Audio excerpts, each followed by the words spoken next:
आकाशवाणी मुंबई.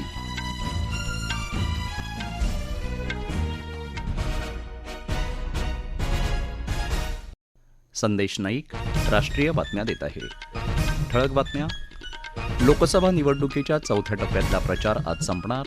राज्यातल्या 11 मतदारसंघांचा समावेश.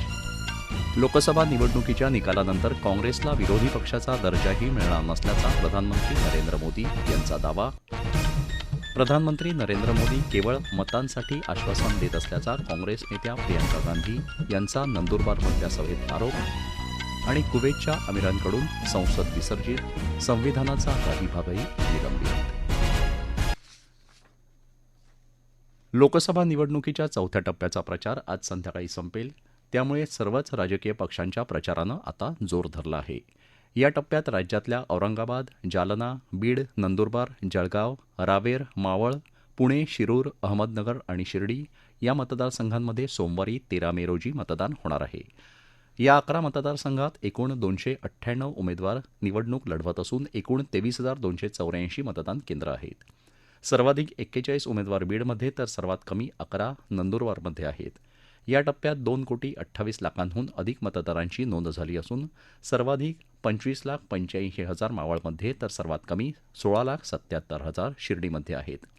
या टप्प्यात रिंगणात असलेल्या महत्त्वाच्या उमेदवारांमध्ये केंद्रीय राज्यमंत्री रावसाहेब दानवे, राज्य सरकारमधले मंत्री संदीपान भुमरे, पंकजा मुंडे, चंद्रकांत खैरे, मुरलीधर मोहोळ, रवींद्र धंगेकर, वसंत मोरे यांच्यासह विद्यमान खासदार हिना गावित, रक्षा खडसे, इम्तियाज जलील, अमोल कोल्हे, श्रीरंग बारणे, सुजय विखे पाटील, सदाशिव लोखंडे यांच्यासारखे अनेक उमेदवार रिंगणात आहेत.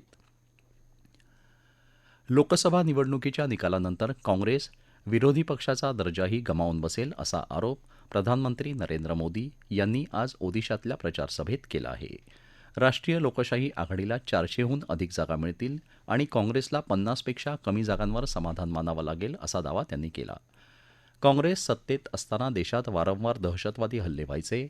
मतपेढीला नाराज करायचं नाही या कारणास्तव 26/11च्या हल्ल्यानंतर काँग्रेसनं चौकशी समितीही बसवली नव्हती असा आरोप प्रधानमंत्र्यांनी यावेळी केला. ओदिशाचे मुख्यमंत्री नवीन पटनाईक यांच्यावरही त्यांनी यावेळी टीका केली.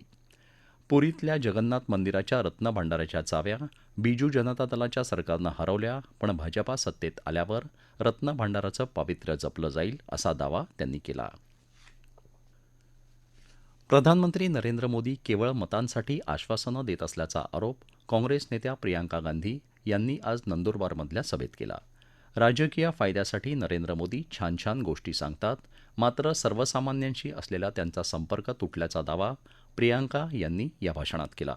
देशभरात विविध ठिकाणी आदिवासींवर झालेल्या अत्याचारांना विद्यमान सरकार जबाबदार आहे.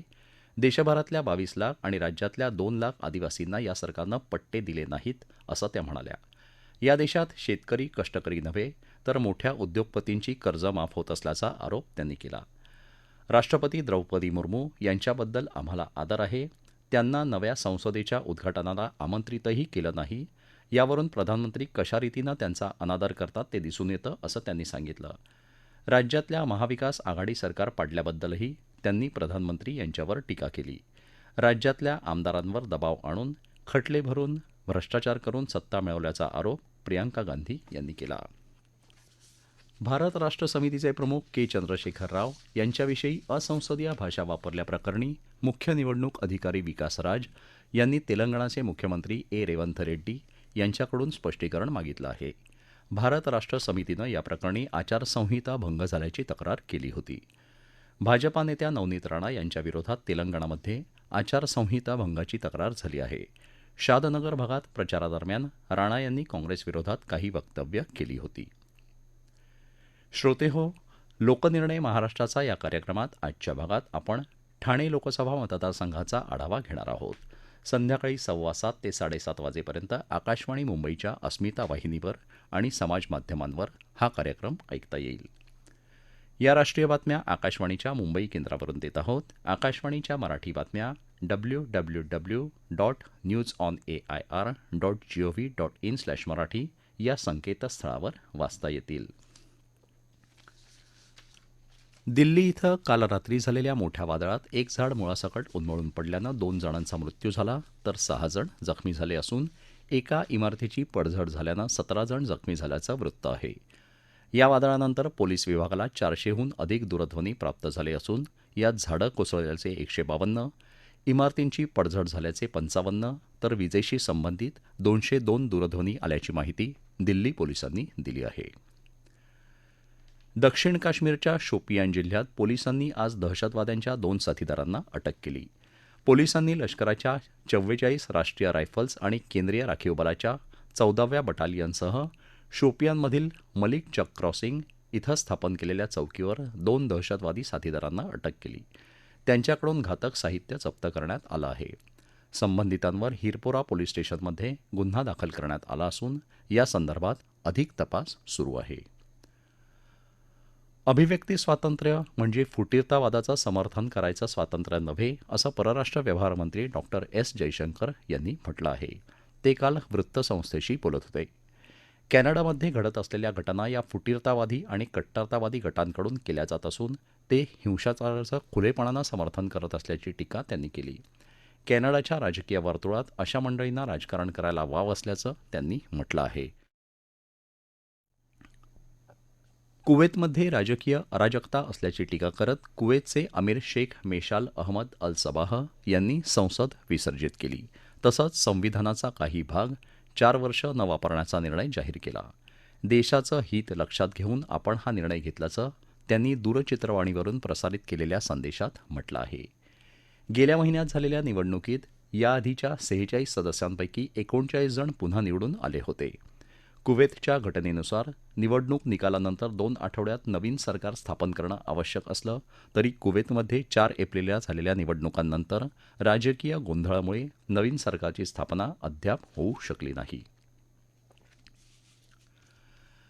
गेल्या 20 वर्षांमधलं सर्वात शक्तिशाली सौर वादळ काल रात्री पृथ्वीवर आदळलं. यामुळे ऑस्ट्रेलियापासून ब्रिटनपर्यंत आकाशात प्रखर प्रकाश दिसून आला. ऑक्टोबर 2003 नंतर पृथ्वीवर आदळलेलं हे सर्वात शक्तिशाली सौर वादळ आहे. यामुळे अनेक ठिकाणी नेटवर्क, उपग्रह आणि वीज केंद्रांच्या कामकाजावर परिणाम झाला. संयुक्त राष्ट्रांच्या महासभेत पॅलेस्टाईननं संपूर्ण सदस्यत्वासाठी केलेल्या मागणीच्या मसुद्याला भारतानं समर्थन दिलं आहे. संयुक्त राष्ट्रांकडे पॅलेस्टाईनच्या संपूर्ण सदस्यत्वासाठी संयुक्त अरब अमिरातीनं केलेल्या मागणीला अरब गट ठरावामार्फत समर्थन देण्यात आलं. काल बोलावलेल्या तातडीच्या 193 सदस्यांच्या विशेष सर्वसाधारण सभेत मांडण्यात आलेल्या या ठरावात म्हटलं आहे की पॅलेस्टाईन पात्र असून त्यांना संयुक्त राष्ट्राचं संपूर्ण सदस्यत्व देण्यात यावं, तसंच सुरक्षा परिषदेनं याबाबत योग्य तो पुनर्विचार करावा. या ठरावाच्या समर्थनार्थ 143 तर विरोधात 9 जणांनी मतप्रदर्शन केलं. 25 देश अनुपस्थित राहिले. IPL क्रिकेट स्पर्धेत आज कोलकाता नाईट रायडर्स आणि मुंबई इंडियन्स यांच्यात सामना होणार आहे. कोलकात्यातल्या इडन गार्डन स्टेडियमवर संध्याकाळी 7 वाजता हा सामना खेळला जाईल. काल झालेल्या सामन्यात गुजरात टायटन्सनं चेन्नई सुपर किंग्जवर 35 धावांनी मात केली. या सामन्यात गुजरात टायटन्सचा कर्णधार शुभमन गिलला 24 लाख रुपयांचा दंड झाला. षटकांची गती कायम न ठेवल्यामुळे त्याला हा दंड ठोठावल्याचं IPLच्या आयोजकांनी सांगितलं आहे. ठळक बातम्या पुन्हा एकदा. लोकसभा निवडणुकीच्या 4थ्या टप्प्यातला प्रचार आज संपणार. राज्यातल्या 11 मतदारसंघांचा समावेश.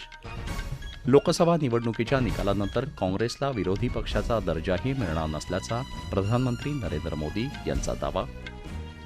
प्रधानमंत्री नरेंद्र मोदी केवळ मतांसाठी आश्वासनं देत असल्याचा काँग्रेस नेत्या प्रियंका गांधी यांचा नंदुरबारमधल्या सभेत आरोप. आणि कुवेतच्या अमिरांकडून संसद विसर्जित, संविधानाचा काही भागही निलंबित. याबरोबरच आकाशवाणी मुंबई केंद्रावरचं हे राष्ट्रीय बातमीपत्र संपलं. नमस्कार.